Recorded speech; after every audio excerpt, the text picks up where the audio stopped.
One of the best compact phones in the world just got better. The Samsung Galaxy S23 is faster, sturdier, better connected, and with more battery juice.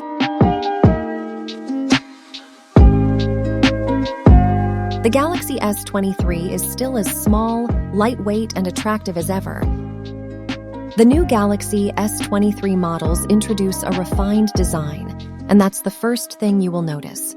The contour-cut camera housing is no more. There are just 3 small rings for the lenses. Additionally, the front and rear glass panels are now made of Gorilla Glass Victus 2 sheets with improved drop resistance. The Galaxy S23 retains the compact 6.1-inch dynamic AMOLED 2X screen with extended 1080p resolution and dynamic 120Hz refresh rate. The peak brightness of the panel has been improved, and it's now 1750 nits, up from 1300 nits on the Galaxy S22.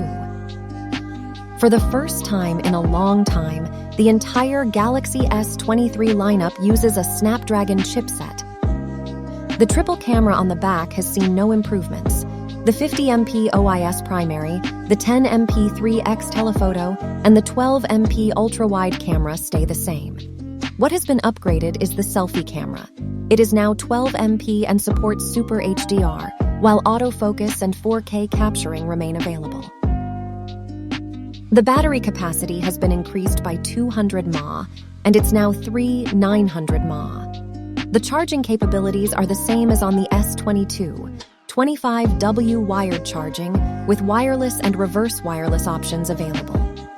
Long story short, the Galaxy S23 is a faster version of the Galaxy S22 with a brighter screen and a larger battery.